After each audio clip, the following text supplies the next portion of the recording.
Yeah, it was, to me, like, that outcome was a bit shocking, right, early in the year. Notre Dame, to me, is as complete a team in college lacrosse. They seem to be a little clicky in terms of how they play. Like, their momentum can take them in and out of games at times. But Notre Dame, when they put it together, very hard to beat. Syracuse wins the opening faceoff. John Mullen getting the better of Will Lynch, and the Orange go to work. Syracuse staggers into this game on a 3-game losing streak. They have not won since beating Notre Dame. Owen Hiltz turns the corner, missed the cage.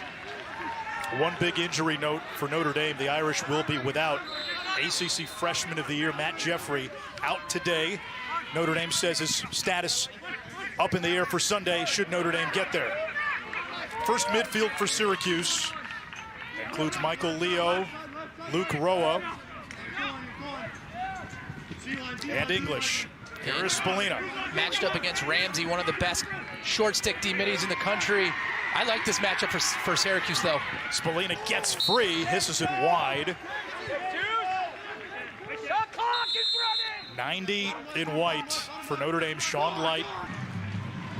For Syracuse, that was an amazing possession. Owen Hiltz has now scored 55 of the 60 games he's played in his college career.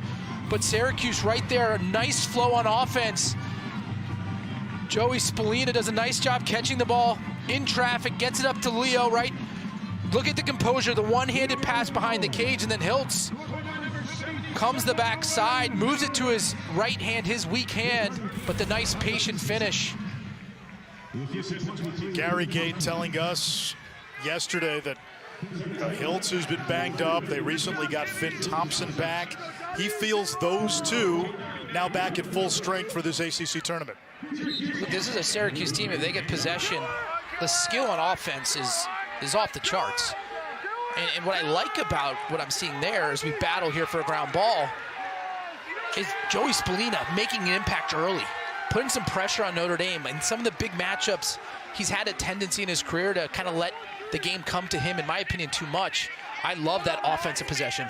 In the first meeting with Notre Dame, Syracuse used Spallina off ball, went for 4 goals and an assist. I mean, he's so smart. He understands the game at a high level, and he just knows, like, I love that for them. There's Tyler McCarthy, second midfield for Syracuse. Tyler Cordes, that one off the skirt. Ricciardelli scoops it out. But again, another offensive possession. Syracuse doing a nice job moving the ball. For Notre Dame, they have come out sluggish in games recently. Against North Carolina, they went 29+ minutes without scoring. They only had 1 goal until the final minute last week against Penn. Had a long drought against Virginia, 30+ minutes. They only scored 1 goal, and then went 40 minutes without a goal in their loss to Syracuse. Yeah, look, this is a Notre Dame team, when they are clicking in all cylinders, where their midfield is making things happen, they look unbeatable. But unlike last year's team, they have some lulls. They can get lost.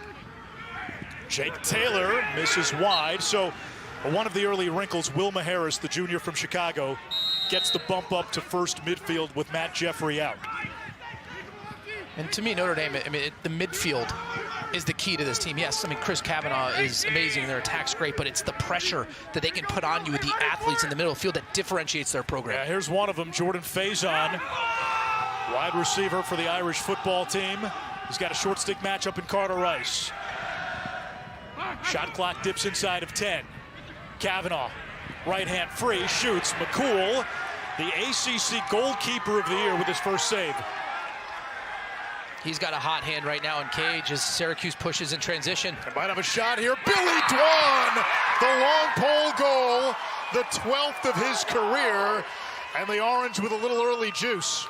Syracuse has what appears to be a little bit more energy here early in the game. And I love that for Syracuse. I mean, look, they're 6-on-6. They beat you with off-ball movement and just pure lacrosse skill. If they can add in between the middle of the field some offense in slow break situations and fast break situations, as Dwan fills in nicely And again, oftentimes that attackman throws it behind X, but Spallina able to see the field and puts the nice pass on Dwan, who bombs it to the top portion of the cage.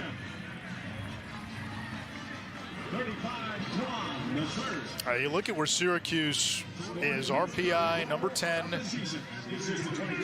on the bubble. If there's no chaos, if Army wins the Patriot League, if Richmond wins the A-10, if Yale doesn't win the Ivy, Syracuse probably in, even with a loss. But we got the sense from Gary Gate, they knew what the stakes were, and they don't want to leave it to chance. Message heard, it appears, based on how they've come out here early in the ACC Now they got to get it semifinals. across midfield, and they do with a second to spare. It's Dwan. 20 seconds to get it across midfield, or before that shot clock hits 60, and you are allowed to go over and back in the first 20 seconds. And it's interesting in offense, right? Spallina matched up against Light, who's one of, if not the best covermen in the country. But Spallina's really strong in the off-ball stuff. So I kind of like that matchup for Syracuse, because you're taking Notre Dame's best coverman and not letting him use that skill. 15 in blue. English save Richard Daly. How good has Sam English been this year? Number 2 pick in the NLL draft. He's played both ways. He has been a first-team All-American midi. Yeah, he's awesome. I love his game. And again, from his time at Princeton to now at Syracuse, I mean, the definition of a do-it-all midfielder. Roa can shoot on the run. Hilt's a great through passer. Leo from the wing. Ramsey denies the angle. English behind the cage, Hiltz. Probing against Schwitzenberg. Syracuse, we've been missing in their 3-game losing streak. But man, they're getting whatever they want on offense. Opportunity after opportunity.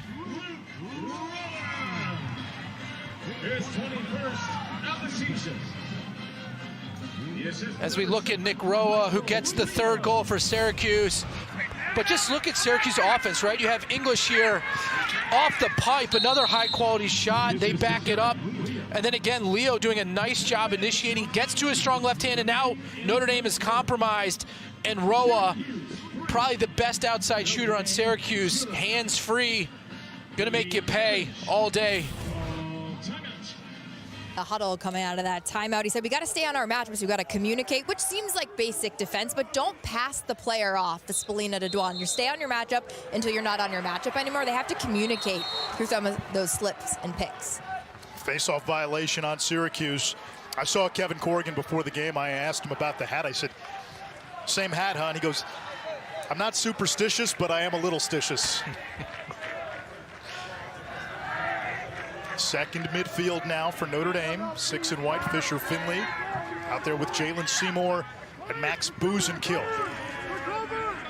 That was a difference for Notre Dame, Matt, a year ago. Their midfield depth was a flex. I mean, it was, look, they were running out of 3rd midfield, as good as most teams' first midfield. And again, their midfield's still a weapon. This year, not as deep. And with Jeffries, the freshman, not playing today, you know, they have to step up. There's Devin McClain feeding inside. Taylor couldn't get the shot off.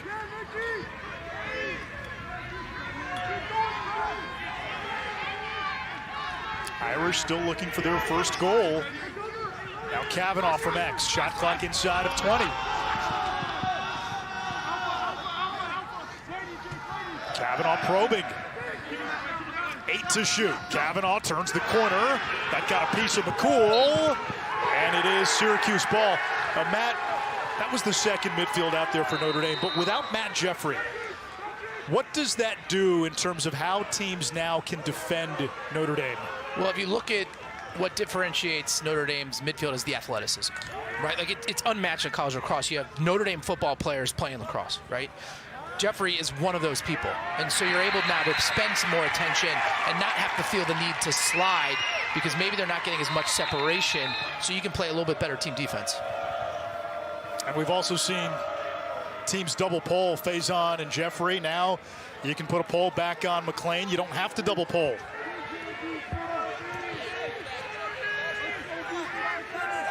Off the turnover, the Irish looking for their first goal. Almost halfway through this opening quarter. Notre Dame has been a slow starter of late. Long dodge by Kavanaugh. Nobody picked him up and he scores. Way too easy for Chris Kavanaugh.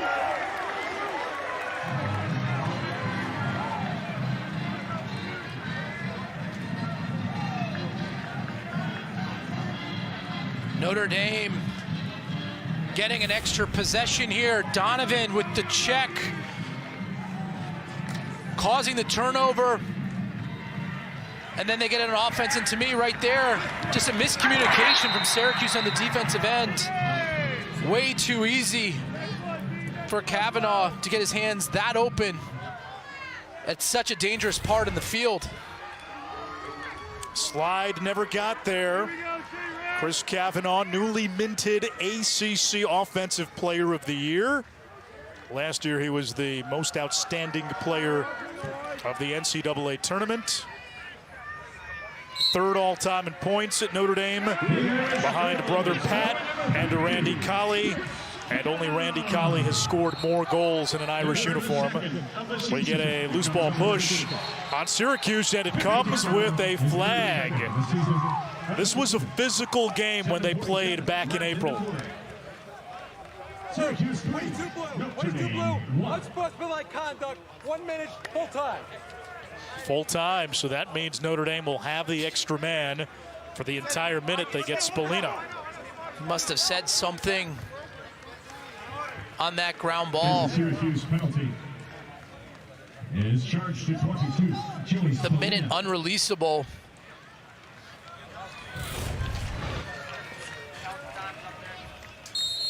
Yeah, and I think he gets upset with maybe that push call there, and you can see him kind of show his emotions.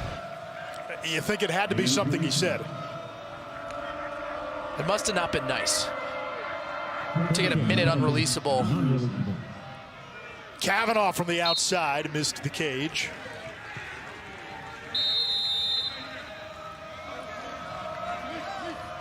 Last year, Notre Dame was historically good with the extra man. This year, middle of the pack. Devin McClain buzzes it a little too high. And last year, I mean, Pat Kavanaugh, the quarterback, was such a weapon. Now they're asking maybe their best shooter, Chris Kavanaugh, to be more of that quarterback, so they're kind of missing that 1-2 punch. Kavanaugh lost it. Syracuse scoops. English turbos ahead. Angrick in pursuit. I mean, how cool is that, right? Probably one of their, if not their best midi, right, on the offensive end, playing man-down defense. You watch a guy like Sam English, put him in the PLL. Ryan Conrad? Yeah, very similar. And look, that's worked out for him in the, in the PLL, and he's just that do-it-yourself, all over the field, can make an impact. I think he's maybe a little bit better on the one-on-one defense than maybe Conrad was. There's Leo against Reinhardt. Notre Dame deep in the rope unit. Reinhardt, Ramsey, Alakwa, Buckner. Ramsey now guarding English, who has not left the field. English, twister, shot blocked. Light pops it in the air, able to corral. Notre Dame retains. And credit Ramsey, number 24, there, knowing that English is a predominant right-handed player, forcing him to the short side of the field, and that allows them to bring the slide. He's not going to move it to his left hand and cause that turnover. Scouting matters on the defensive end, knowing which hand or what their tendencies are, not only on the one-on-one matchups, but for what you allow your slide and your second slides to do on the defensive end. Faison with the short stick, Carter Rice. Out of the box, Angrick. And look, I don't want to be hyperbolic here, but I think Faison is the key to this Notre Dame team. They need him to create their offense. That's a shot clock reset off the rebound. McClain couldn't find it. And Figueres gets it to McCool. Syracuse will clear. Clearing It's been a little hit or miss down the stretch for Syracuse. Really struggled in that area last time out in the loss to Carolina. In the first meeting against Notre Dame, they allowed Notre Dame to get back into the game in the second half due to poor clearing. And it's one of those things where when I played, you know, however long ago that was, 2 decades ago, clearing wasn't like a problem. But so many teams put so much more emphasis on the riding and the complexity of it. Wyatt Hoddle's shot turned away, save Richard Deli. There's the quick outlet, Notre Dame will run. Buckner leading the charge. Buckner all the way, shoots offline, Kavanaugh the backup. Why do you think it is teams ride more now than they did? I think teams are willing to take more risk. Like they're throwing that 10-man out there that, you know, we used to get 10 men and be like, oh, this is an opportunity to score. Now it's like they have so many different wrinkles to it. The strategy behind clearing has changed completely. The athleticism of the attackman riding it back in the middle of the field makes a difference. Also, you have a shot clock now. Absolutely. So there's an urgency to move. A save by McCool. No, went over. He got a piece of it. Taylor will dig it out.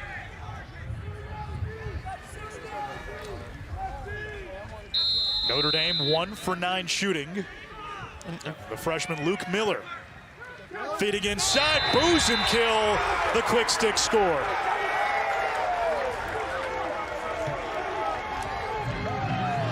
Notre Dame with a nice offensive set. Luke Miller with a nice little face dodge here to his right hand. And the nice touch pass. Buzenkill filling to the back post. Pass a little low, but the pace of it was great. A catchable ball, and Buzenkill right here. You can see that cut. 3 Syracuse defensemen cutting to the left side. Maybe a little bit early for them to kind of show that much help to Miller. And then Miller with a nice job with his eyes up, looking in the middle of the field. Gets his first assist of the game. And Notre Dame comes into this game riding a 13-game winning streak in the month of May. They went 3-1 in the ACC. Last year, they went 6-0 against ACC opponents. Average margin of victory, almost 8 goals per game. And when we saw them in the ACC tournament, in the semis, they beat Virginia by 9 and then blasted Duke by 10 on Sunday. And those scores were generous, right? Like they were up big early as Syracuse, almost the carbon copy of the Notre Dame goal, counters and gets their 4th of the game. Luke Roa from Owen Hiltz. And that's 2 for Roa. But again, you're going to see this here, right? Hiltz, the pick behind. And just the nice, subtle backdoor cut. I mean, Will Donovan, right? Like, looked away for a hot second.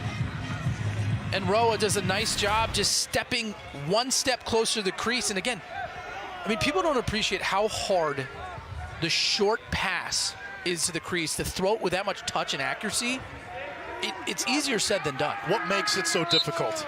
Honestly, I think a lot of people now have a lot of whip in their stick. And so when you're actually looking to throw those short passes. Official took a spill. Yeah, I think you see the Canadian indoor players throw it even better, right? Because they're not shooting from the outside as much as you do in the field game. So they don't have as much whip in their stick. And so when you have a stick that's tendency to throw down to get more heat on your shot, it makes those passes that much harder. I mean, the short pass, Matt, but how difficult is it when you're that close to the crease to be able to have the finesse to shoot it around the goalkeeper? It's the touch, and to be able to keep that pass up high is something I'm always amazed, and I don't think it's talked about, and how important a skill that is. Here comes McCarthy, second to midfield for the Orange. Anish Shroff, Matt Ward, Dana Boyle. Studio support today, Justin Walters, Jules Henningberg. Outside blast from Cordes, saved. Catapulting out of the cage, Richard Deli. Tiptoes the sideline, little Fred Astaire. And now Ramsey the clear. He's the bagpiper. Dominantly an offensive player, Berman. And right there to know that, hey, Yeah, the easy part's putting this in the back of the cage because McCool's on the ground, but to avoid that goal mouth. Third goal of the season for Brock Behrman. Notre Dame gets the ball off the faceoff. Final 2 minutes. First half, Syracuse jumped out to a 3-0 lead. Irish in the midst of a 3-1 spurt. And what a chaotic sequence that was, right? It all started with Richardelli out of the cage, getting the ground ball, and then getting it to Ramsey, who put himself into all kinds of trouble. But Notre Dame gets the goal as they step off sides. Yeah, Schwitzenberg unaware. Now Syracuse waiting for its personnel to get on. Roa and Leo with English, the first midfield. Roa's got 2. Leo with an assist. English against Alakwa. Spins it to Leo, down the alley, low shot. Richardelli the save. He's bounced back after a slow start. Yeah, the shoes that he had to fill, like, yeah, those weren't shoes, those were dinosaur footprints. Like how, and by the way, he wasn't given this job. Like, he wasn't the, hey, this is going to be our guy. He was in an intense battle to win that starting job, and he's been awesome. Like, he maybe a little bit more athletic than Liam Entenmann out of the cage. And again, he's a redshirt sophomore. His first year in the cage, like, you couldn't ask for anything more. Yeah, he's got 2 more years. Most of this defense comes back next year. Notre Dame, though, focused on the here and now. Seeking a three-peat. Angrick too high. Final 30 seconds of the opening half. Of the opening quarter.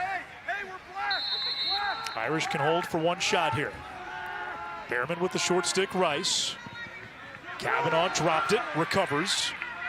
Checked by Figueres. Top cover guy for Syracuse. Now Faison. 15 seconds on the game clock. Short stick matchup for Maharis.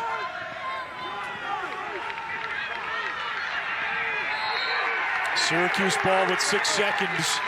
On a shot, closest to the ball, where and when it goes out of bounds, gets possession. But again, a well-coached offensive possession for Notre Dame. They know that quarter's running down. We're not going to initiate offense early on. We're getting the last shot. Now, did they generate a great quality? If you look at Syracuse offense, right, like, Leo's probably the most effective Dodger, right? But Syracuse and Maryland, right? Those are the 2 teams to me that, like, they just get open by ball movement and skill, and, like, that's an understanding of the game and knowing how to pass people open, as Jules said. So I thought they played an awesome first quarter. Out of bounds to Syracuse, so the Irish that time went with Colin Hagstrom at the face-off X. Lynch took every face-off in the opening quarter.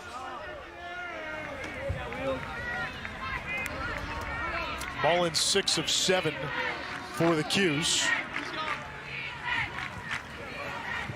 There comes Roa. Spins it to Spolina, going low. Richardelli for the stop. And Spolina there actually coming to the near side. Not a bad shot. He was actually trying to pull that up to the upper left portion of the cage. He just didn't get enough wrist action and hit Richardelli right in the midsection. Maharis maneuvers the sideline.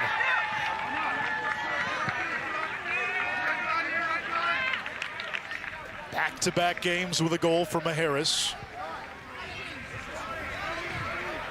All lacrosse now for Faison. Spring football has concluded. He was splitting time for most of the spring between football and lacrosse.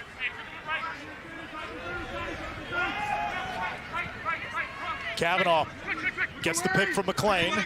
Now picked up by the short stick English. Kavanaugh serpents around the crease. Dumps it back to McLean, who's coming off a big game. Angrick on a bounce to McLean. Shot clock at 16. There's Maharis. Over to Taylor. He's been quiet. Trail check Grace.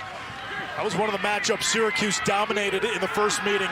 Michael Grace played his best game in a Syracuse uniform, and Jake Taylor was a non-factor. We saw Syracuse almost try to beat him up. They were physical with 13 in white.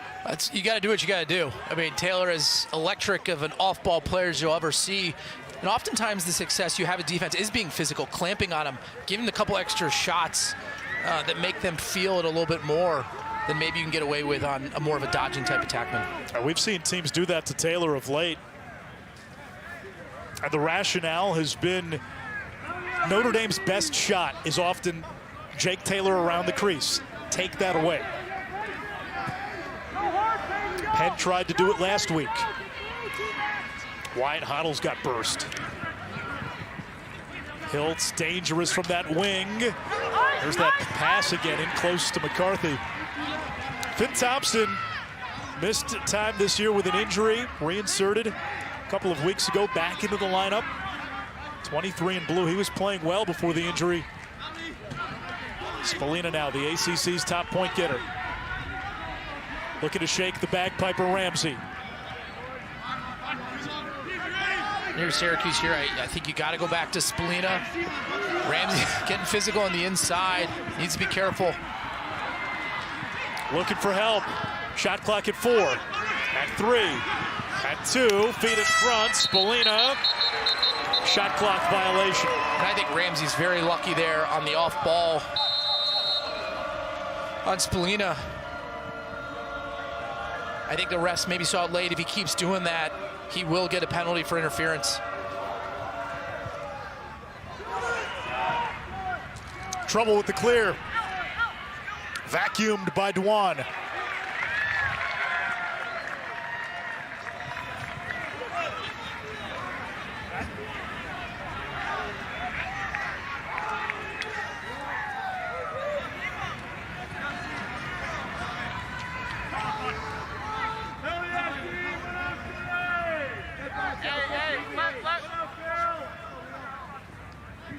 Syracuse coming off 3 straight losses. Cornell, Duke, and North Carolina. Their last win at home against Notre Dame. English bounces it over the cage. And Syracuse, if you're looking at really Notre Dame's kind of rotating who's getting the pull. It's between English and Leo, right? And so Syracuse is identifying that on each possession, and they're going to initiate most likely with whichever one of those players isn't being guarded by Donovan.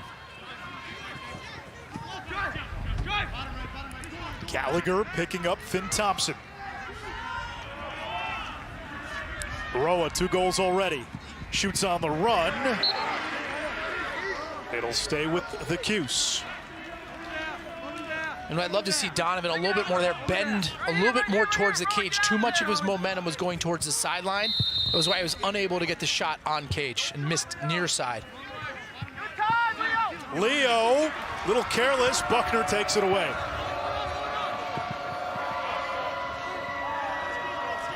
'27 in white, Nate Schwitzenberg, sophomore from your neck of the woods in Illinois. Notre Dame feels like they've got another young, budding star on defense.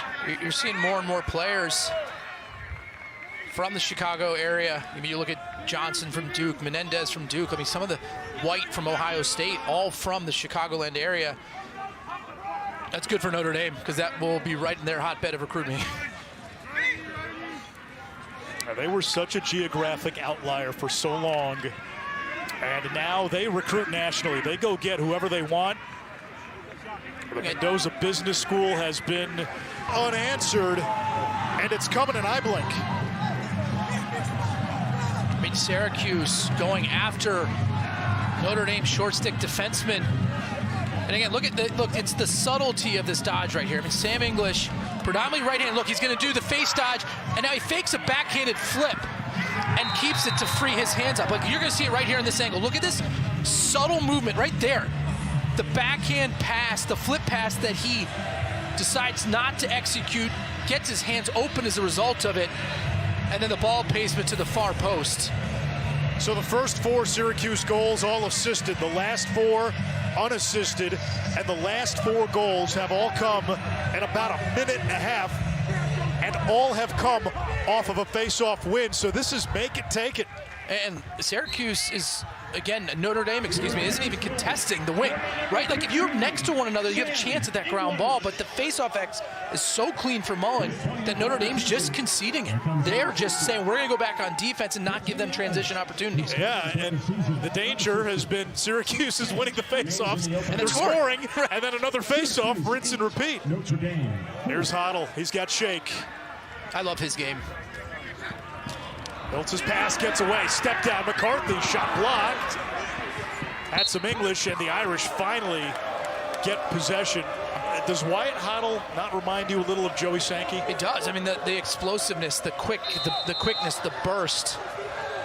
Syracuse 12 shots to Notre Dame's 1 in this quarter. And right there, by the way, Notre Dame dodged a bullet. Ramsey like jumps in front of that shot like a hockey player and takes one for the team. Good Roger Dorn moment. Well, they have a Jake Taylor. It's all coming full circle. And now if you're the Irish, are you patient here? Do you have to give your defense a little time to catch its breath? I think so, especially if you're not winning at the X. But again, this is a Notre Dame team that has been down multiple times by 3-4 goals, and then they go on runs, you blink your eye, and all of a sudden they're up. So they've been here. They know, and they know this is going to be a tough matchup. The freshman, Luke Miller. 2 points in this first half, a goal. They had an assist earlier, and that stops the Syracuse Avalanche. Extra step now, McCool's going to step off the post, and he comes back near side. Like, people don't understand, like, it is the extra half step that you may not appreciate if you don't know the game, but the great players just have an awareness and a sense of the extra step that they have to take to create improved shooting angles. Many times over the years, we've heard our colleague Ryan Boyle talk about that extra step to increase the angle. It increases the angle. It also makes the goalie have to make a decision on his body placement in cage. Loose ball push against the Orange. So Notre Dame, after milling in retreat, a chance to press downhill. It's been a while since we've called Chris Kavanaugh's name. They haven't had the ball. First midfield for the Irish, Maharis, Angrick, Faison. Matt Jeffrey out today. Left of the last game in a neck brace. Notre Dame would not commit to his status on Sunday. Kavanaugh now.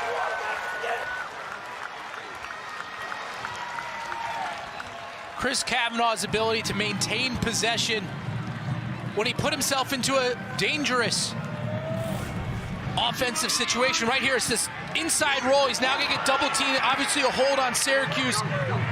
But to keep his feet moving, to run away from pressure, to now you have Faison against a short stick. Game over. And again, look, if Faison is one of the best receivers, right? Like in college football, he is so quick. If he gets going, and he starts to get that confidence like we've seen in the past. I mean, like, that's the key to Notre Dame, is like how dominant can they be in the middle of the field. Mullen wins it ahead.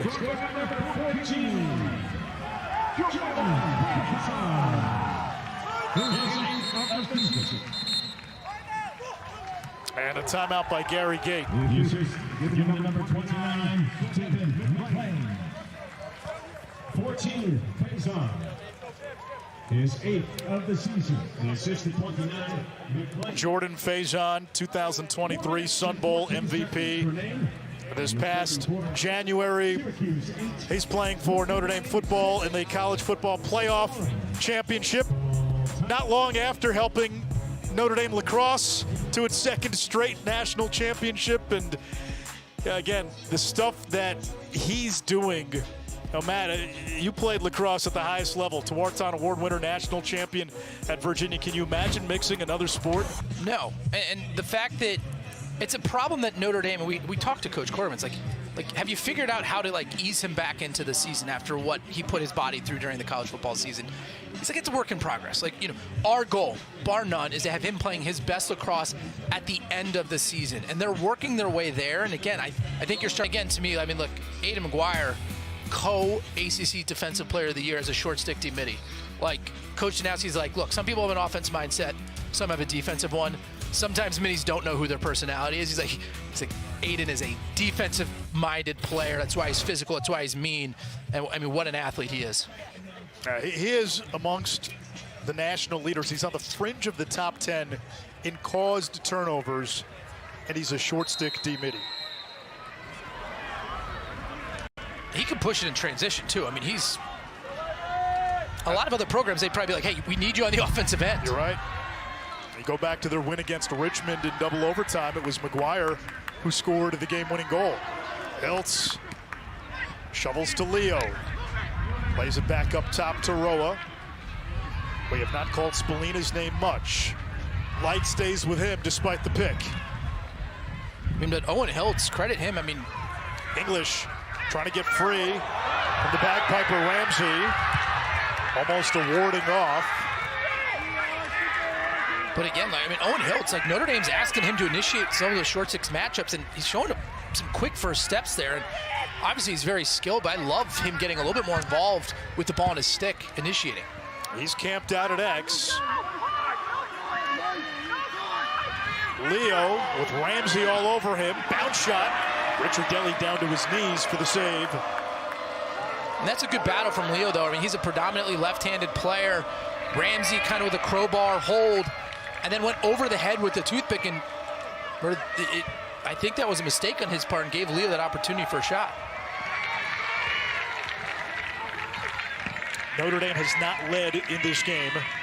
Cuse jumped out to a 3-0 lead. Irish drew even at 4-4 before 4 straight by Syracuse. And Notre Dame has scored the last 2. 6 different goal scores for Notre Dame. Taylor, that was his best look. And McCool, just a nice job in cage. And it's going to go the other way. They say Dwan closest to the ball on the shot out of bounds unless they change the call. Nope. But credit McCool there. I mean, look, you're staring down Jake Taylor, one of the best shooters and finishers in college lacrosse, and he does a nice job attacking forward, makes the save, and then Dwan runs it out to get an extra possession for Notre Dame, or excuse me, for Syracuse. McCool, the ACC goalie of the year. 3 goalies made the All-ACC team. There's 5 teams in the league. I want to just leave it there. Yeah, a little bit of a participation component with the All-ACC selection. A lot of players on the All-ACC team. It used to be that making All-ACC was almost harder than making All-American. You're right. Maybe not quite the same anymore. Anderson to Hoddle. McCarthy spun around. Alakwa defending him. Back to Hoddle. Now again, Hiltz is going to be behind the cage with the short stick. I think clearly Notre Dame's comfortable with those short stick matches, but I think Hiltz has definitely gotten the better of it so far here in Charlotte. Hiltz looking to go to work on Buckner, holding his ground. Hiltz, little hitch. Running out of an angle, Richard Deli got a piece. Now Richard Deli up ahead to Kavanaugh. Figueres interrupted. Hoddle on the counter. Syracuse can hold for 1. And again, part of why I really like Hiltz initiating there, Hiltz is an incredible passer. And it's a much easier thing to do as an offensive player is to sit back and see the field and make those passes when you don't have a long stick on you. They're like asking Syracuse, one of the most talented passers, to do it. Hoddle, another denial by Richard Deli.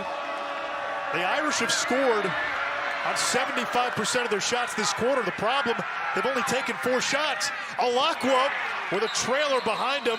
Save McCool. And now a whistle. And I think the refs missed a high hit here on Hoddle. And Hoddle may have gotten the work.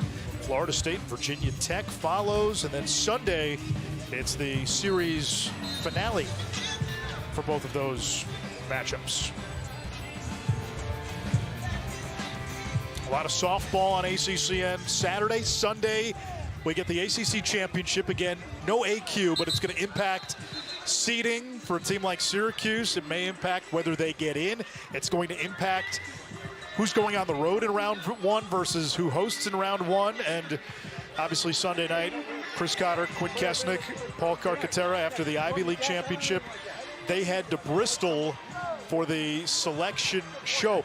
The bubble is kind of non-existent this year unless you have some bid thieves, which gives Syracuse, you know, a little bit of calm. But hey, if Army were to hit the at-large field, maybe even Richmond, certainly, you know, if Yale was able to win the Ivy League, you got a bid thief out of the Ivy. Final 20 seconds. Timeout by Gary Gate. Syracuse doing a nice job competing in the middle of the field on the 50-50 ground balls. That's where just English is a different type of player. What a luxury it is to have that person that can play defense, offense in the middle of the field, never get tired. Not too many teams have players as well-rounded as Sam English.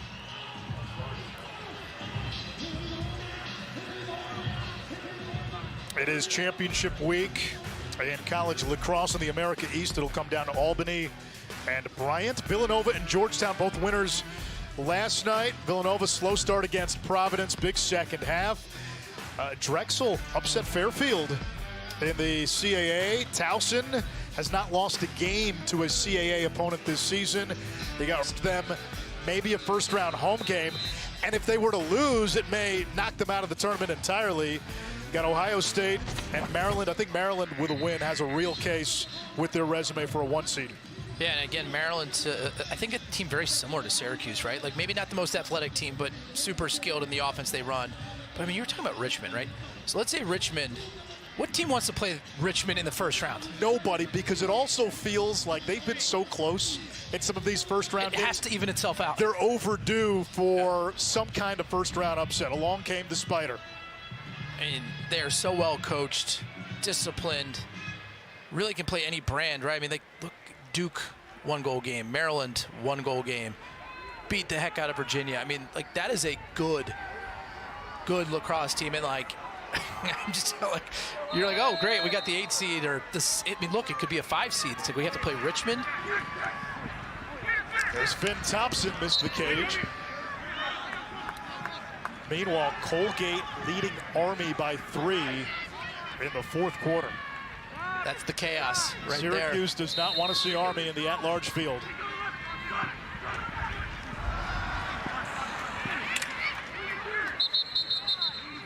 Interference, Irish ball with a second. Cornell on top of Yale, 12-6, second quarter.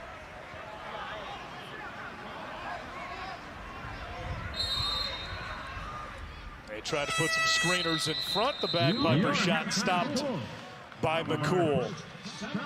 8-6. Yo, Matt, if you're Syracuse, the way you controlled possessions and faceoffs, a 2-goal margin seems a little underwhelming, doesn't it? I think you're a little confused, right? Like we played really, really well, and we won all the small battles. We won the faceoffs. We played well in the cage, and we're up 2. Like, do you panic or do you look at that as a positive at halftime? Yeah. Meanwhile, you lacrosse, like. You can win a lot of different ways, and Notre Dame battled in that first half, even though they weren't playing their best lacrosse. Let's check in with Dana Boyle. Just something to keep an eye on, guys. In the booth, number 22, Lynch for Notre Dame, one of the best face-off guys in the country. His entire left arm was taped up. Came off the sidelines in the second quarter, got checked out by the athletic training staff. He is a go here at the stripe, but something to watch out. They've been putting some reserves in there. Yeah, we've seen Hagstrom. We've seen Gallagher as well. It's Lynch and Mullen, statistically 2 of the top 11 in all of Division I. A lot of good face-off men in the ACC. We'll see Brady Wambach from UNC, who might be a first-team All-American when all is said and done. And Lynch, you know, to his credit, I think of any face-off man in the country, like he makes adjustments, right? Like he can lose face-off after face-off and then figure something out. I mean, a couple years ago, Petey LaSalle for Virginia cleaned his clock in the regular season games. Come the NCAA tournament, roles completely inversed. Now, Will Lynch in 2023, his play championship weekend, a big reason Notre Dame won that title. Had a terrific year last year. Roa, a couple first half tallies, now English.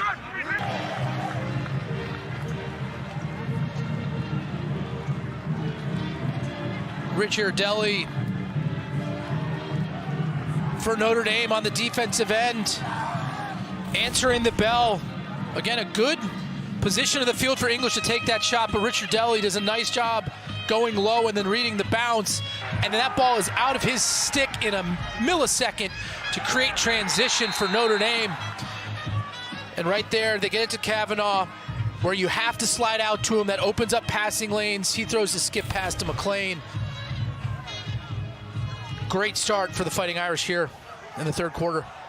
A Notre Dame team that has won 13 in a row in the month of May. Another face-off win by Mullen. Syracuse 15 out of 18 at the X as a team. And Mullen 15 out of 17. And he's winning him in a variety of ways, to himself, to his wings, making it hard for Notre Dame to make adjustments on how they want to approach that. He has scored a goal today as well. This is where Syracuse has been so good. They win a face-off. They've turned the possession 6 times into a goal today. McCarthy out there with Hoddle and Anderson as the middies. Hilt, Spolina, and Thompson the attack. Third game back for Finn Thompson after missing 6 from the wing, and that one is offline from Anderson. Light picks up Spolina, ACC's leading scorer, against the ACC's co-defensive player of the year. McCarthy all the way, body save Richard Deli, clamps down, flags up.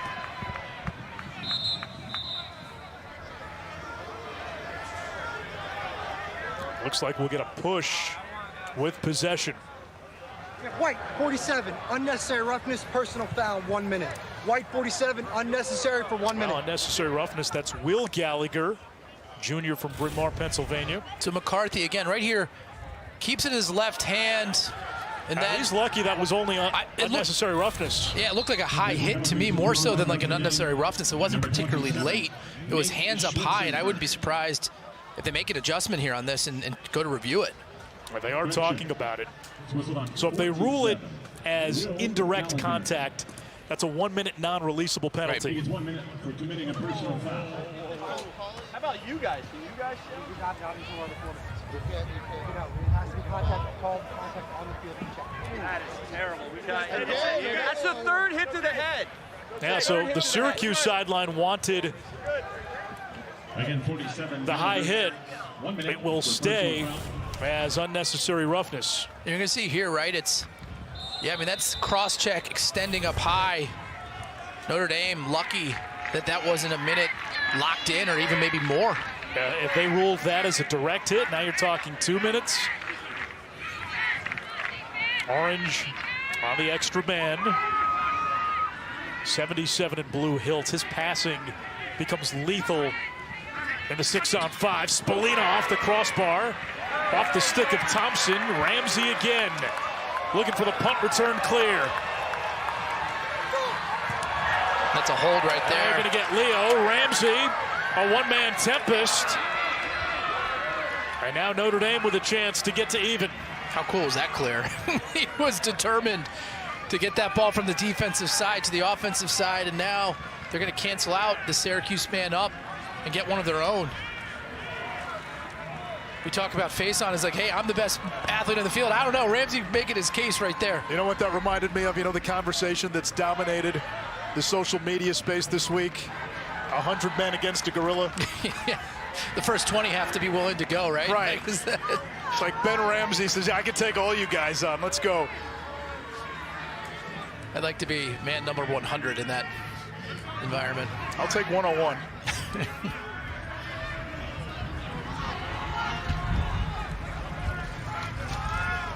Angrick against Dwan. Feeds Taylor behind the back shot. And now we get the penalty. So Notre Dame goes man up, 0 for 1 with the extra man today. 7 blue, hold, 30-second technical foul, reset that shot clock to 60.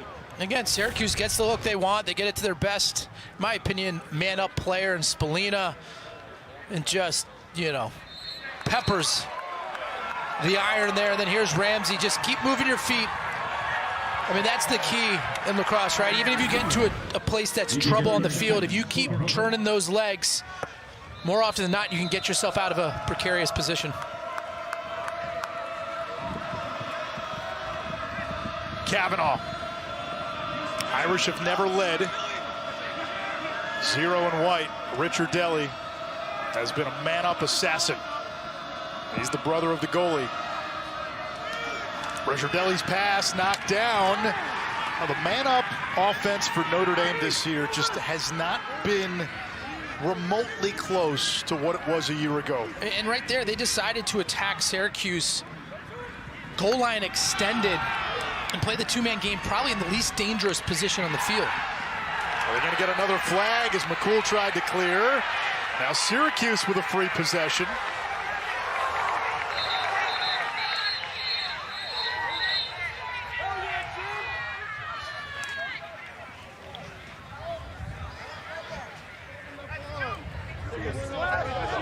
Now the Notre Dame sideline incensed. Back up. I have white number 50, backslash, personal foul, 1 minute. White 50 for a slash, 1 minute.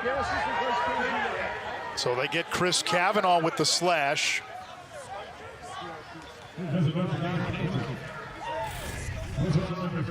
Right here, McCool showing the wheels out of the cage, and it's that last back check that they get Kavanaugh with.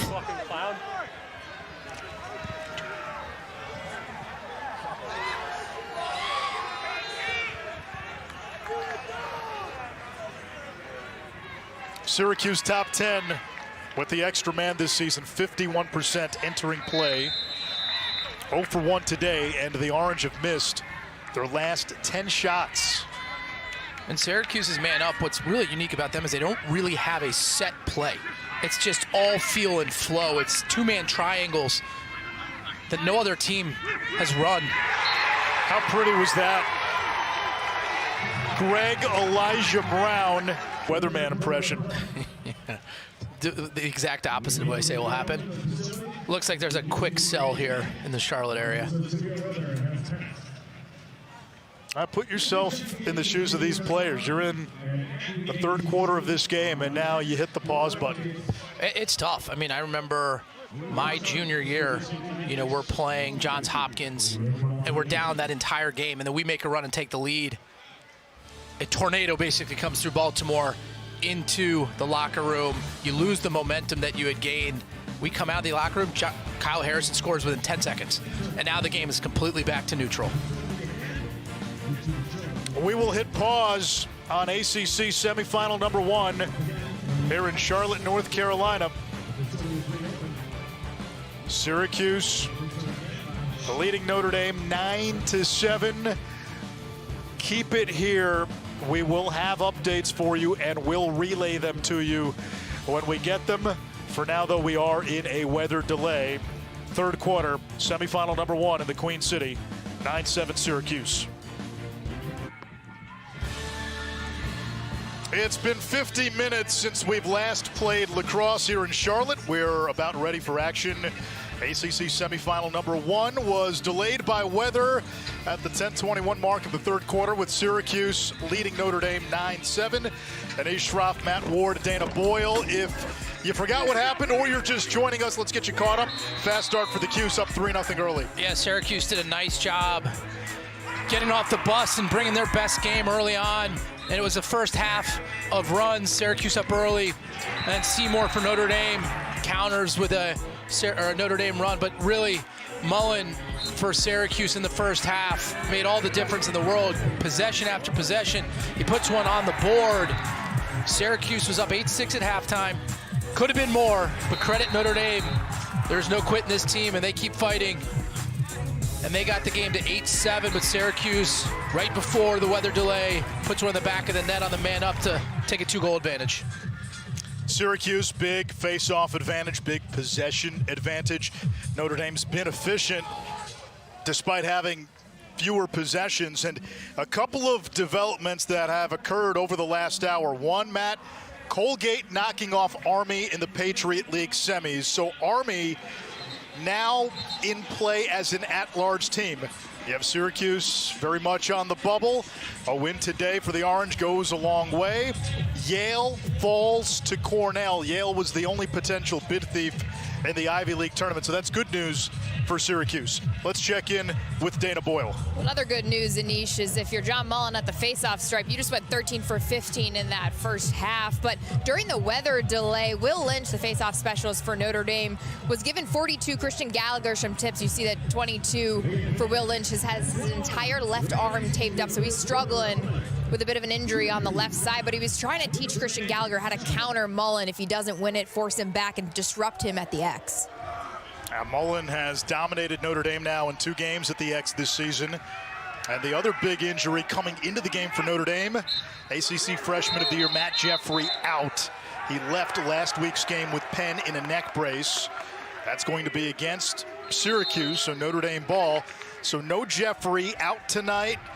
Notre Dame would not reveal his status if the Irish would get to Sunday, so it remains to be seen if Jeffrey will play on Sunday, but certainly out today.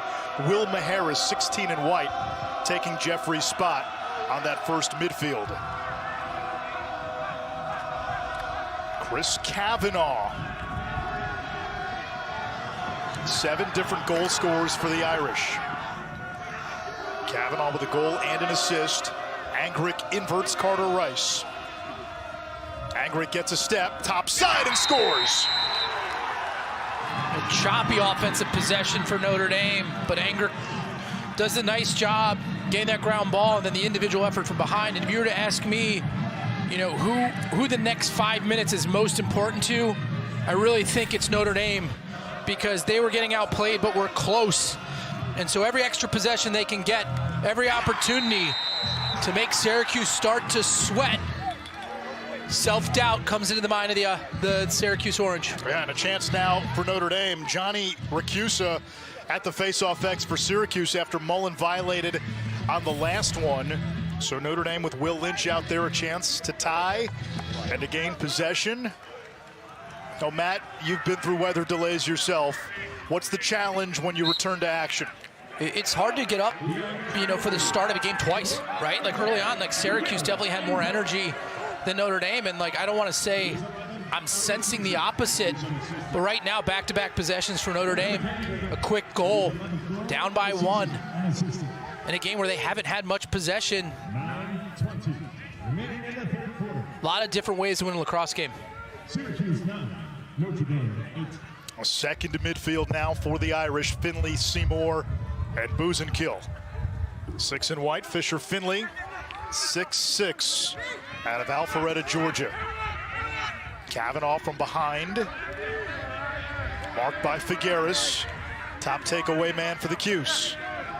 Seymour's got a goal today. Big 6'4" frame. Now McLean, the Brown transfer. 4 goals last week in the win against Penn.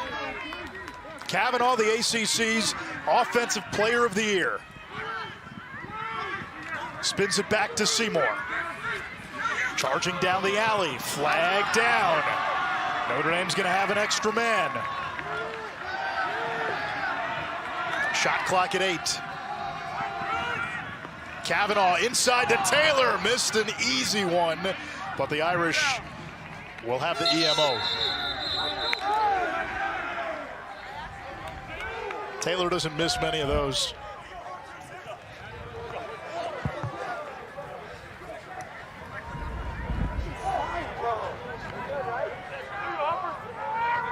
I think it's gonna be a high hit on Kokemo. Blue 28. It's a hold for 30-second technical foul. So they're gonna call this a cross-check hold. You're gonna see the hands separated, get up towards the head. I think that's a good call. And again here, just Kavanaugh now at the end of the shot clock. After a nice long possession, gets it to his main man, Jake Taylor, who usually buries those. A little quick on the release, but he's the ultimate inside player. Like, he knows the pace that he wants to finish those at. Just a rare miss. He and Chris Kavanaugh both in the top 5 all-time in goals at Notre Dame. Behrman spins it to McLean, probing from the outside. Kavanaugh back to McLean. Inside, Richard Deli missed it. Richard Deli's the man-up specialist, 21 career EMO goals, 5 this season. And he was shooting 11 of 15 prior to that. Kavanaugh stopped by Jimmy McCool.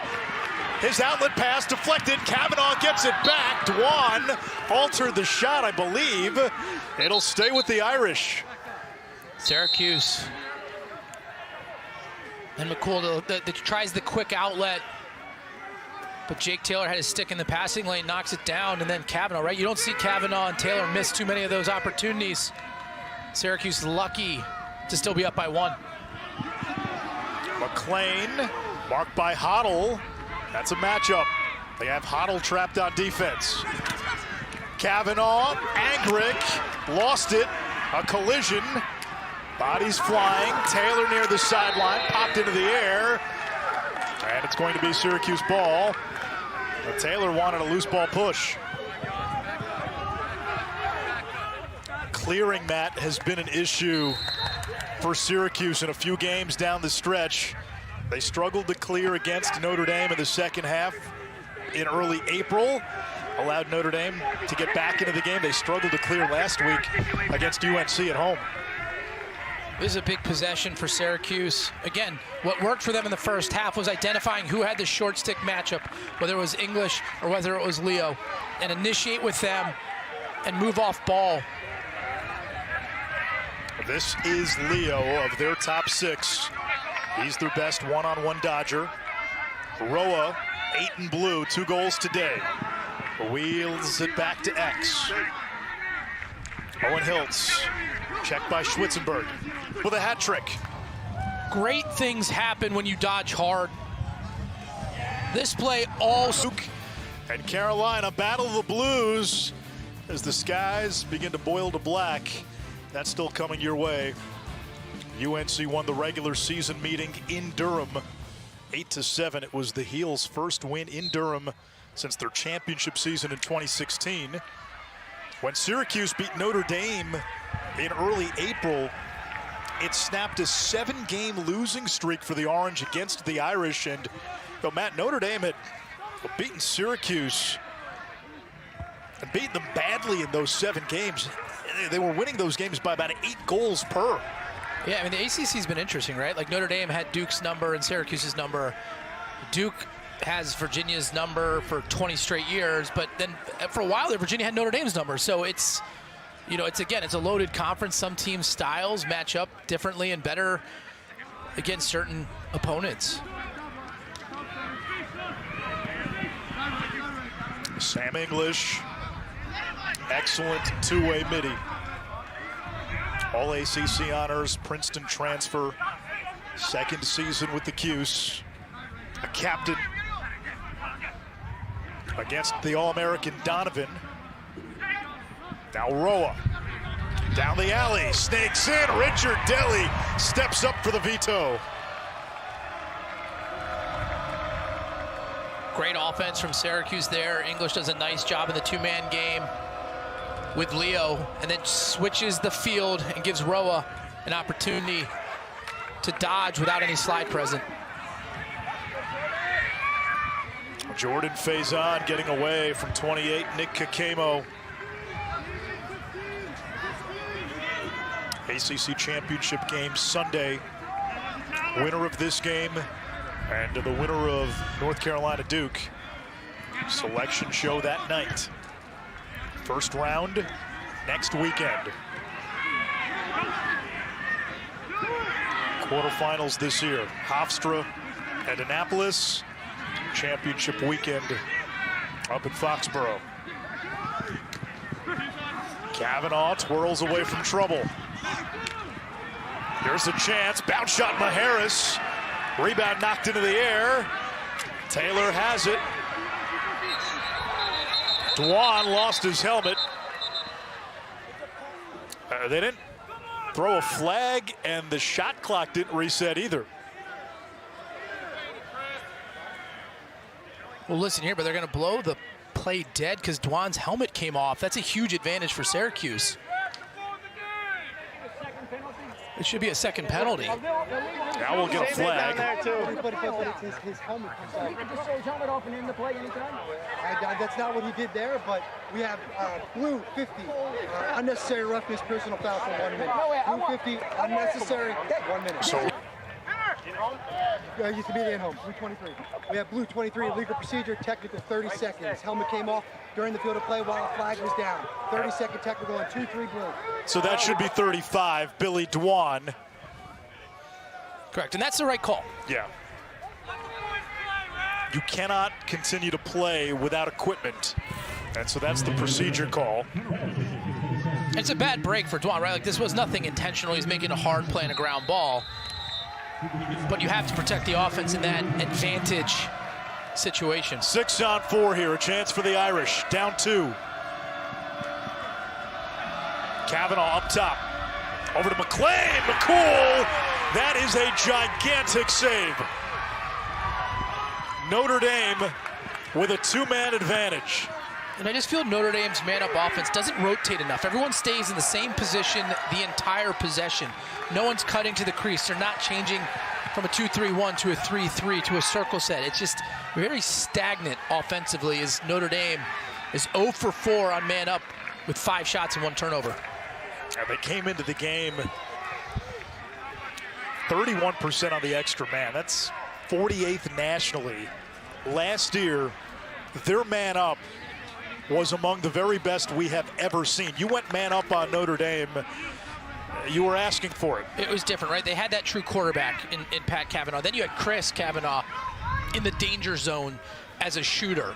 Pendulum swing, missed opportunity for the Irish with a 2-man advantage. Syracuse capitalizes on the other end. Again, Syracuse, a nice job on the 6 on 4, really packing it in, making them take that outside shot. You trust the ACC goalie of the year in McCool. And then right here, Leo, just a nice job getting to the middle of the field and becoming dangerous, right? Ramsey lets him to his strong left hand. Now you have a lot of eyes drawn to Leo sliding up the field, and Thompson steps off the back door and a quick release. If you let offensive players get to their strength, you compromise the defense.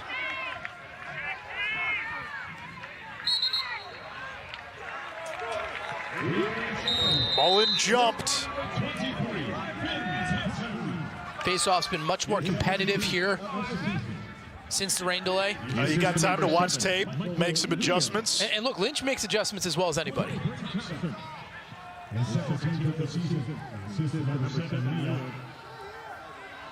Everybody's got the iPad these days.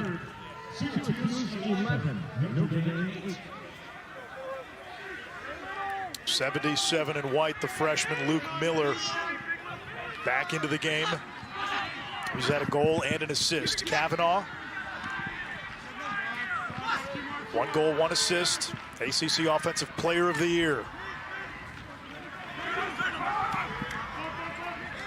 Booze and kill with a tally. 8 goals from 8 different players for Notre Dame. Seymour's got 1. Less than 2 minutes left in the third. Miller had success early in the game inverting.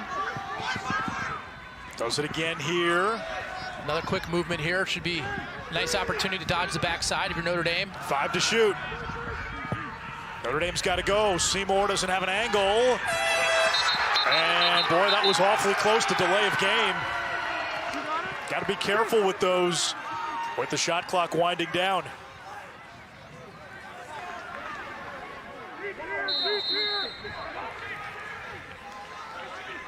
.90 seconds to go, third quarter. At stake, Syracuse, a bubble team.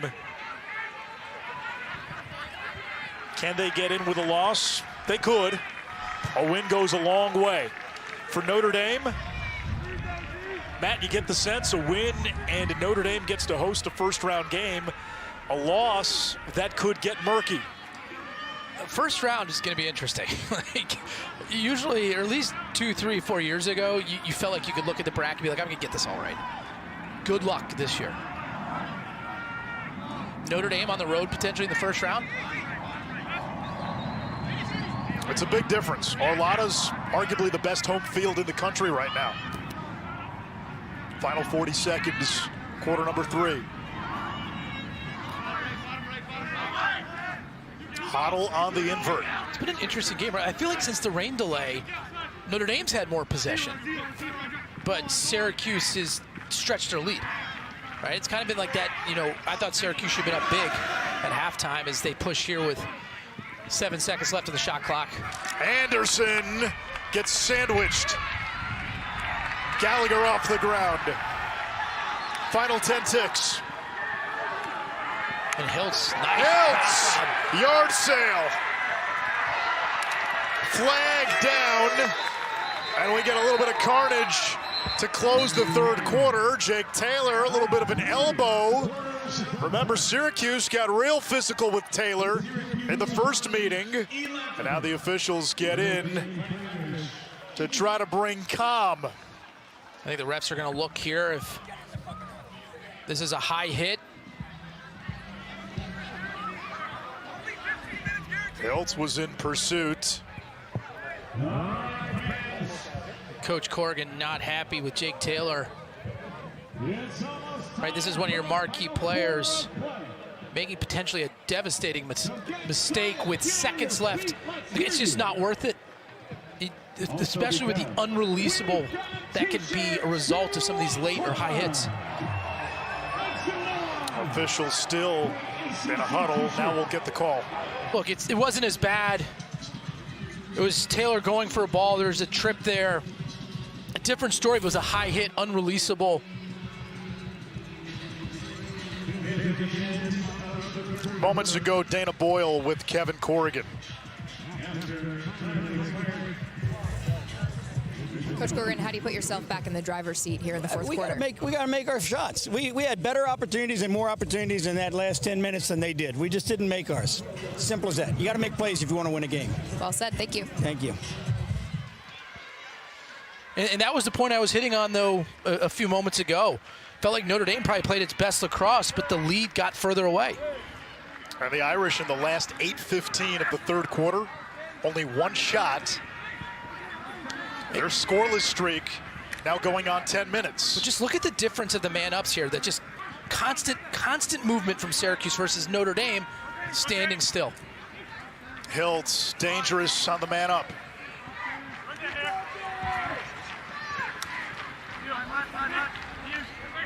Again, you can just see the constant triangle offense from Syracuse, just working two sides of the three-man game. And it's Spallina to Elijah Brown. That's the second time with the extra man those two have connected. And it's just, it looks different. It looks like they're throwing and passing the ball with more intention than what we've seen from the Fighting Irish. But again, they just run two triangles on either side. It's a bunch of carrying and filling in the backside, right? You can see this right-sided triangle over here. When they pass the ball over, you can see Finn Thompson kind of carry. And now you have the wide open Elijah Brown getting his second of the game from the exact same spot. Just speaks to their understanding of spacing and flow of how they can run a man up that has no set plays. Yeah, undisciplined from Notre Dame that led to that goal. Jake Taylor still watches from the sidelines. Coach Corrigan, very unhappy, would not allow him to go in that huddle in between the third and fourth quarter. Said you don't deserve to be in the huddle if you're going to retaliate like that as a veteran leader out there on the field. Yeah, wow. I don't disagree with him. Senior captain. And I think Coach Corrigan was more upset, not with necessarily the trip, but it was from the end of the quarter, walking back to the bench. He was engaging with multiple Syracuse players. And look, he was lucky not to get a penalty, but you're also firing up the other team. You're getting that bench riled up, and you're stealing some of the momentum you thought you were building as a team. And that's something Coach Corrigan probably hasn't had to worry about with Jake Taylor, right? Like, he's not been that person, and like, we all make mistakes, but it's what led to his frustration. Yeah, sixth-year senior, one of the most prolific goal scorers in the history of Notre Dame lacrosse. Faison plays it back to Angrick. His shot blocked.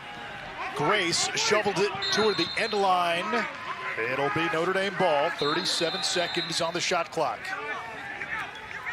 Now, the Irish of late have had these lapses, scoring droughts, but we've also seen, Matt, that when they turn it on, their blitz is real.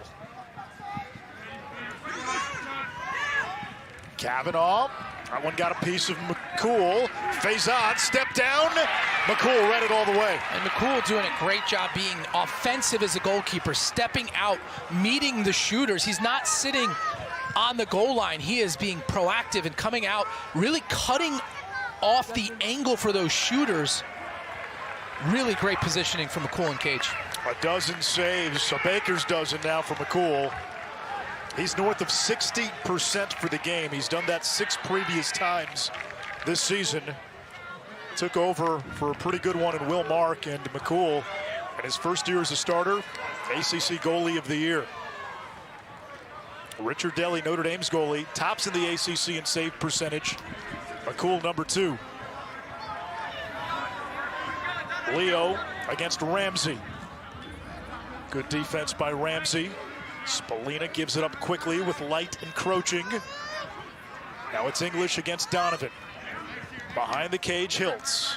And here's that matchup now. Leo's got the short stick. Leo driving on the bagpiper, Ramsey. Shot clock at 10.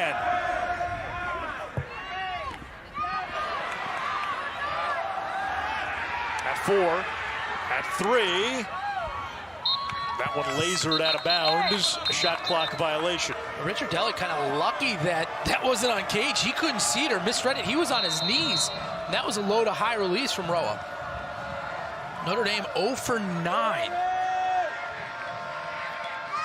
They have now gone scoreless for 13 plus minutes. They really haven't had a high quality scoring opportunity. Well, the best one they had was on that 6-on-4. McLean had his shot altered by Figueres. That was a big pivot point in the game. McCool makes a save.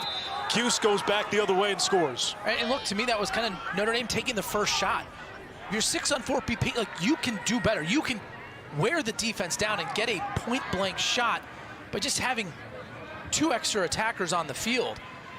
So I thought McLean pulled that shot a little too soon. And look, it's made a huge difference.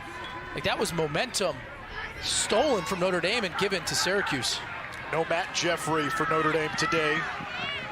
We had a weather delay in the third quarter of more than 50 minutes. Finley using the pick. Forced that shot. The backup to Richard Delly. And look, I think Notre Dame offense is great, but you kind of see what they're missing from not having a Pat Kavanaugh, right? Like, obviously every team's going to hurt. Oh, a chance there. Buzenkill off the Kavanaugh feed. 7 to shoot. Teams are going to struggle if they lose the Torton winner, right?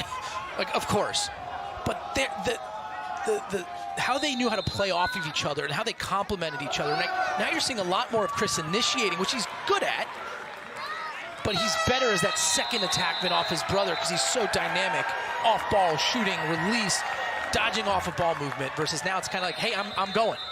And he's not bad, he's not elite at that one specific part of the game. Meanwhile, another empty possession for the Irish.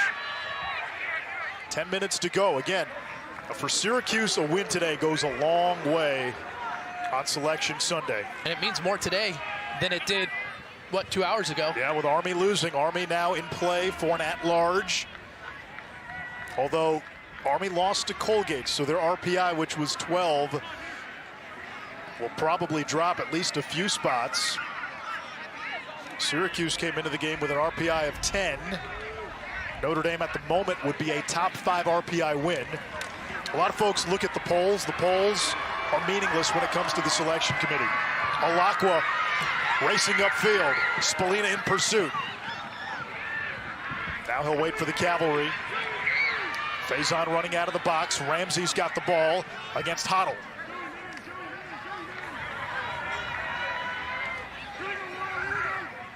This is a matchup here for Notre Dame. Hoddle, an offensive midi. And there's an opportunity here for Notre Dame in the substitution game. And they throw it away. Oh, great play. Gallagher Flips it back in for Faison. How smart was that, too? Like, he knew it was a goose situation. He turned his stick upside down and used the back of his stick to direct that versus just keep it on the other side. So Faison could get that ground ball easily. Yeah, if it lands in his stick, well, he's over the line. That's over and back. Kavanaugh's had a quiet game against Figueres. Kavanaugh now picked up by Dwan on the switch. Nice defense from Syracuse. Ramsey poked away. Ball is loose. Shot clock at 12. Ramsey gets it back, bounces it too high. Did McCool get a piece of it? He did, and that'll reset the shot clock to 60. Ramsey playing determined. But McCool, how good has he been? He's 14 out of 22. Kevin Corrigan puts his hands up. Ramsey will run off.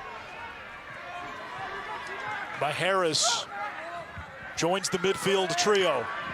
Faison lost it. Faison trying to fight Town Hall. Get into the middle of the field. We get another shot clock reset to 60. Scoring drought for the Irish. Now 16.5 minutes. McClain, doorstep, Richard Deli. Quick stick score. Is that the goal that sparks an Irish comeback? A long possession for the Irish. Got a couple loose balls. 50-50 ground balls coming up for the Irish. And they get their first goal in some time on the nice feed. And Richard Deli, backdoor cut, gets the... View offers at Polestar.com. Notre Dame won the ACC championship last year. A win today and the Irish lock up, in all likelihood, a first-round home game. A loss, it gets murky for Syracuse. A win today goes a long way on Selection Sunday. A loss, and Selection Sunday turns into a sauna. Dana, Jeffrey Ricciardelli, the goalie's brother, scored that last goal. He's in the game because Jake Taylor isn't.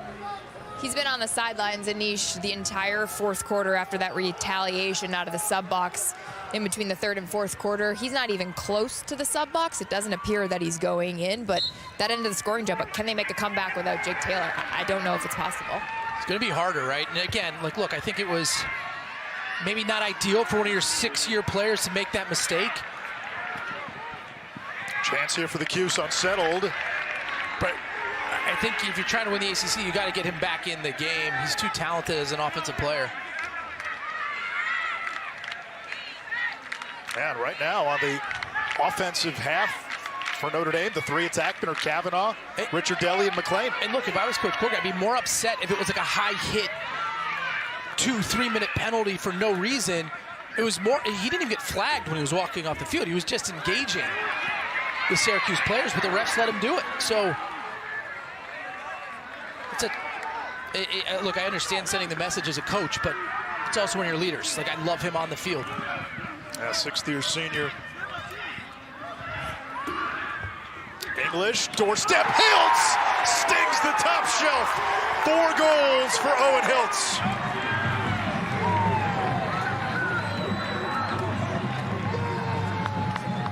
We've talked a lot about Hiltz today and his ability to initiate more so than what we've seen throughout the season.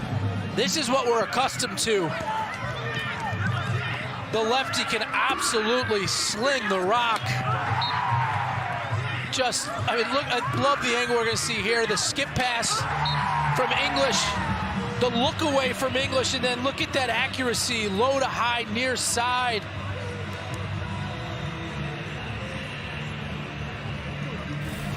He's put it all together tonight. 4 goals, but honestly, the goals to me, like, I like the other stuff more, right? I mean, Hiltz ran all the way down on that ride and caused the turnover. Like, he's doing things that he gets questioned at times, like, can he be that person? And he's answering that tonight. And that was what led to the Jake Taylor penalty. Syracuse scored on the ensuing possession at the start of the fourth quarter. Now let's see if Notre Dame goes into the ride. They bring pressure. A big ground ball here. 13-9 Cuse. They beat the Irish at the Dome 14-9, flag down, back on the 5th of April. Notre Dame's previous 3 losses before that game, going back to last year, were all by 1 goal. They lost to Ohio State and Maryland by a single goal this year, lost to Georgetown by a goal last year. And it looks like there's 2 flags down now, so unless Notre Dame scores, they're going to be up 2 again. Syracuse has 7 guys on the field defensively. Well, it's offsides, right? One of their might as well stay offsides, right? Exactly. Faison. We come up on 5.5 to play. Irish trying to erase a 4-goal deficit. Pass picked off. And now another man-up opportunity. So far, the Irish 0 with the extra man. And really haven't generated what I would call a high-quality shot. Just, to me, a little stagnant offensively. Right. 2 fouls, both on blue. Blue 19 slash 1 minute. Blue 22, offsides, technical foul for 30. 19 slash 1 minute, 22, offsides, 30. And look who's back into the game, Jake Taylor.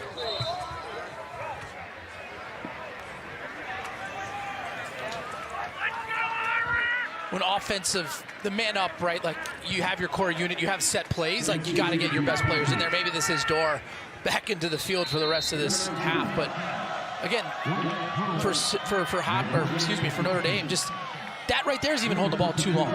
You need the ball moving quickly and make the defense rotate. Syracuse's defensive players have not moved. They've all stayed in their exact same spot, and you're taking outside shots. Like, you can generate better quality shots by moving the ball quickly, changing the side of attack, and rotating sets. They feed inside to Taylor. He has it dislodged. And that's fool's gold. So far, the Irish 0 for 4 on the extra man. McLean. McCool is there again. McLean think that went. Thought it went in. Kavanaugh, pass gets away. 4.5 to go. And Notre Dame, Matt, they've had their opportunities with these EMOs. This here. We may get a red flag. Kevin Corrigan's going to throw. At this point, nothing to lose. Right, yeah, and it was hard to tell. The net moved, but from our angle here, you can kind of see it behind the cage that it's sticking out a little bit, but he sees the rip from McLean. And McLean's pointing to the goal as a rip, and Dwan's trying to tie it up. One more look here.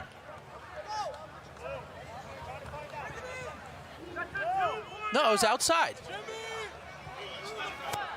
Right? If you're asking, that looks to me that McCool saves it, and you can see there's some slack on the net behind the cage, which is what it looks like it hit from our angle. We're going to go look for challenging to see the last shot was a goal.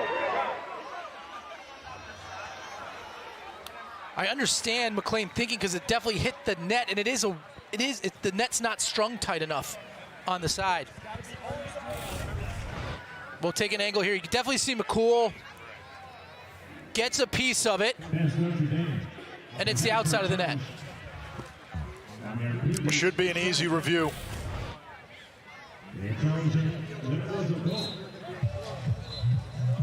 But I was like on my text chain with a bunch of the older lacrosse guard from UVA. Like, I'm like, man, Notre Dame's the best team. And then I watch it happen. I'm like, oh, wait, Notre Dame's not that team. And then they're back on, and then they're off. In spurts, they have been. Look dangerous. But then there have been other spurts where they look extremely vulnerable. Yeah, and again, like, is that a team that can put it all together for a whole NCAA tournament, especially as the time to recover shortens? And Matt, especially you go in as the 2-time defending champion, you're getting everybody's best shot. Irish in a 10-man ride. And that is a shot, which means possession to Syracuse. The Orange had the backup. Oh, for Syracuse, you cannot underscore the importance of this game. And if they win, and if they hold on, well, they had lost 3 in a row. Any bit of chaos, and you get a little edgy if you're Syracuse. Army losing to Colgate. I think that's going to be a very interesting discussion on Selection Sunday. Army's got the North Carolina win. They have a loss to BU. A lot of their quote-unquote bigger games just didn't hold up in terms of RPI, strength of schedule, a lot inferior compared to Syracuse's, but we went from Army also, again, the eye test they have, unfortunately, for the selection committee, there's nothing in the criteria that says eye test.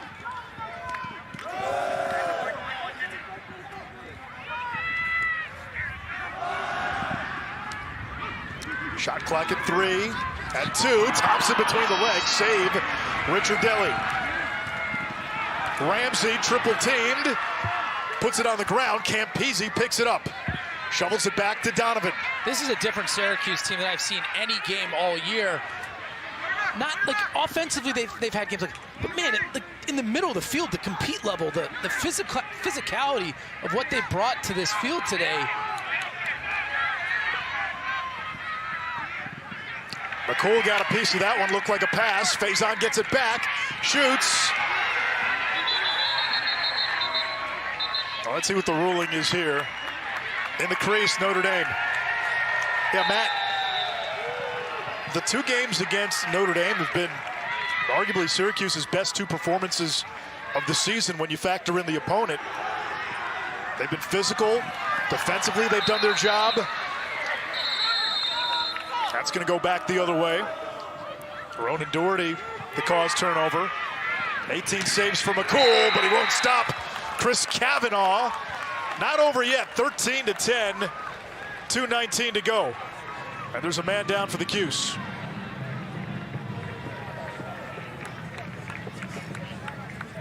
Kind of a chaotic sequence there. Really, Notre Dame's best offense has come in transition off of caused turnovers in the ride, ground balls, picking the ball up quickly and attacking the opposite direction. Right here, like Kavanaugh, the low to high finish near side. Nothing McCool can do on that. He's at 18 saves today, his career high. Riley Figueres limping off the field. And I know what a cramp looks like. That is definitely getting that knot in the calf muscle. That's chasing Chris Kavanaugh around for almost 60 minutes. Throwing a weather delay. Figueres wears number 11, which to that Syracuse defense is what 22 is on offense. And Notre Dame's made a change here late in the game. They're double polling at the midfield line, trying to contest on those ground balls, but you know the answer to that is win it directly to yourself. Mullen has been sensational tonight. 19 out of 23.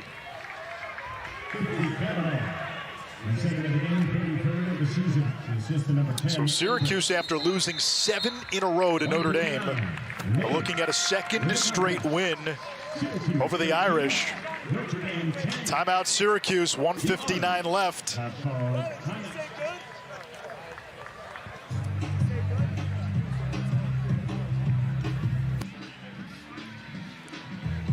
When we paused for weather, this was a 9-7 game. After the delay, Notre Dame scores. Will Angrick, that made it 9-8. Since then, all Syracuse. Yeah, and look, it started on that 2-man down defensive effort from Syracuse. And again, Hiltz has been awesome today. I mean, he has done all the little things well, and then Syracuse, again, has done a nice job attacking the middle of the field, and then just their slickness off ball and their skill passing just opens the door. And for Hiltz to get that one, then again, McCool, he's on a heater right now with his play in the goal. Against North Carolina, he was outstanding tonight, career highs and saves, showing why he was the ACC goalie of the year. 7 stops by McCool in the 4th quarter. I've just been so impressed with his aggressiveness in the cage, right? Like, and look, each goalie has their own style where they sit back on their heels and stay goal line. McCool definitely kind of cheats out and cuts off angle, but he doesn't do it in a reckless way. Some goalies who are really aggressive coming out are one stick fake away from having the entire goal exposed. You don't see that or feel that way with McCool and Cage. outside of the game against Harvard, where he was pulled, and the game against Cornell. McCool has been superb all season. He was Will Mark's understudy the last 2 years. He roomed with Mark on the road. Will Mark was a mentor. The two incredibly close. They helped each other, pushed each other, and there was a moment late last year where Gary Gate saw Will Mark struggling a bit, and he contemplated putting in Jimmy McCool. And I remember asking him, I said, how close is it right now? And he said, I think they're very close. He said they were close before the season, and now you're watching what Jimmy McCool can do. Yeah, what's it say? Like, you have 2 goalies, you don't have 1, but clearly not the case. Hiltz into the empty net right off the restart. He didn't waste any time. That's his 5th goal. Matt, that tells me they have faith in John Mullen at the faceoff X. Yeah. You know, Notre Dame knowing with under 2 minutes here that they need to cause some chaos and turnovers. They start with the double team right off the dead ball window. Now you're in a very vulnerable position there, right? To double team in front of the cage. But again, that's why you call a timeout where you do, because it makes it very hard for the defense to apply that type of pressure. But if you got a guy who's winning 40% at the X, that's not the play.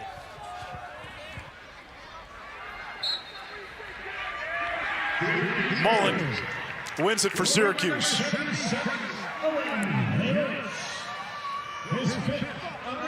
You're allowed to go over and back in the first 20 seconds of the shot clock. Syracuse, though, turns it over after winning the faceoff. McCool got a piece, and it's Syracuse ball. And look where McCool was, right? I mean, he makes that save. He's playing so aggressive. But, I mean, look, you look at this Notre Dame game, right? It's 14-10. 20-7 on the faceoffs for Syracuse, right? So, like, if Notre Dame is 50-50 on faceoffs, what's the score, right? Like, so I don't think we're saying, hey, this Notre Dame can't do it all. Like, clearly they don't face off well against Notre Dame. But all the other matchups where they face off well, because Lynch is one of the best attack or face-off men in the country. Like, the fact that this is 14-10 when they've had such a deficiency in time, right? I mean, Mullen's 20 of 24 at the X. Like, you would think the score would be 20-7 when a team like Syracuse gets that much extra possession. A 4-goal lead with a minute to go. And Syracuse will secure a place in the ACC championship game. Richard Delly got back to the cage to fish that one out. Duke, North Carolina, ACC semifinal number 2. Harris with 40 seconds. Alakwa, Ramsey. Harris pushed from behind. They say loose ball push. And now it's getting chippy. Ochoa and Kavanaugh exchange a couple of shoves. Flags down. Jimmy McCool doing it all, playing peacemaker now. You just assume he's the peacemaker because he's a goalie. He's not in there riling him up. There's a goalie that I work with. Who's sitting down here would definitely be in the middle of it for sure. There's a goalie we work with who does chirp often. Who would probably have started it. Focus on us!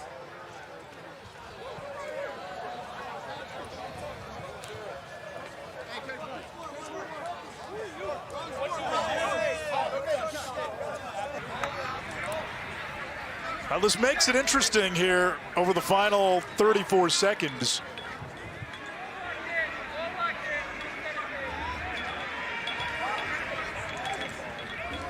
Five on 3. Notre Dame 0 for 5 with the extra man today.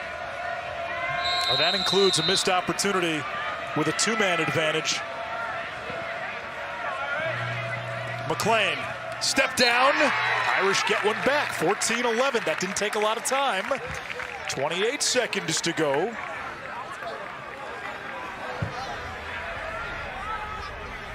And so one of those penalties should be releasable, maybe 2 for Syracuse. I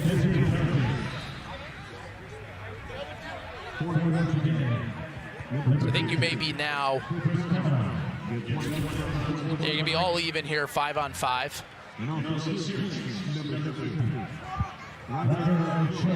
So it's 5-on-5 with Ochoa and Kavanaugh still in the box.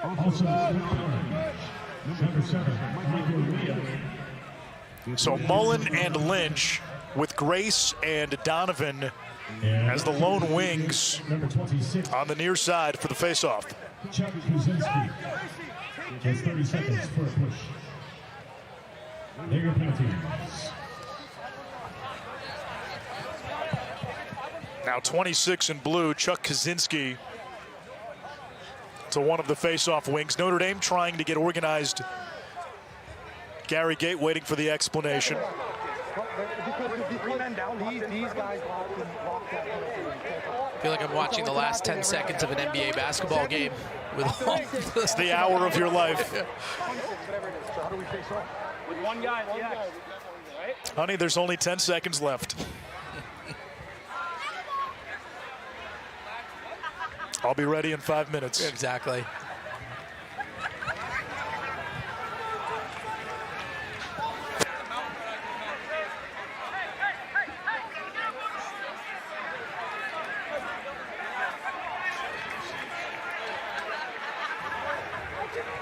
I mean, think about that too, right? So 14-11.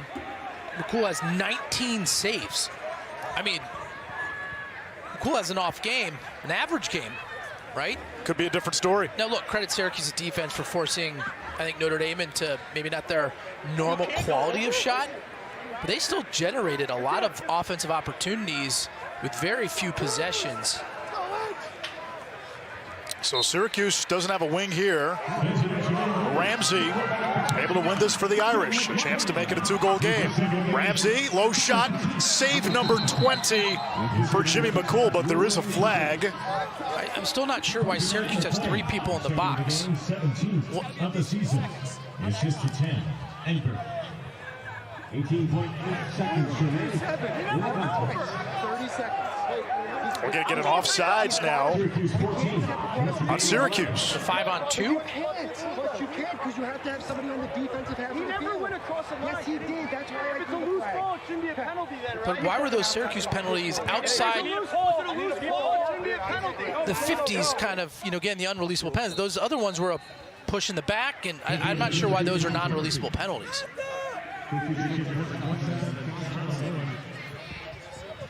Yeah, this is... I mean, Syracuse's whole team is in the penalty box. It looks like. And there's a lot of confusion on both sidelines. Kevin Corrigan's holding a red challenge flag, but he has lost his challenge. Does he want another Syracuse player off the field? I'm trying to. What is the? So you still have a 5-on-3 here for the Irish. 18 seconds to go. Stranger things have happened. Behrman, McLean. It'll stay with Notre Dame. 11 seconds left. Syracuse still has 3 guys in the box. 4. And that's a shot and a score from Angrick. 7.8 seconds to go. 14-12. Now the Syracuse coaches are trying to figure out the personnel situation. So the offsides has to be released. I'm very confused. Right, the offsides penalty should be released. But why was the push in the back that was the first penalty there not released? I think there was only one unsportsmanlike penalty per team. Boy, this could get real interesting if Notre Dame scores a goal here very quickly. So At 2 seconds. got chippy. We had a 5-on-3 at the end, but the Orange will play in the ACC Championship Sunday. Notre Dame will now find out its fate on Selection Sunday. Will the Irish have a first-round home game at Arlada, which is one of the best home field advantages in the sport right now, maybe the best? Or do the 2-time defending champions have to go on the road in round 1? That's going to be one of the storylines on Sunday. Yeah, And for Syracuse, Matt, this is a huge win for a team that came in reeling, having lost 3 in a row. and was very much on the bubble when it comes to the selection process. Look, 14 goals against one of the top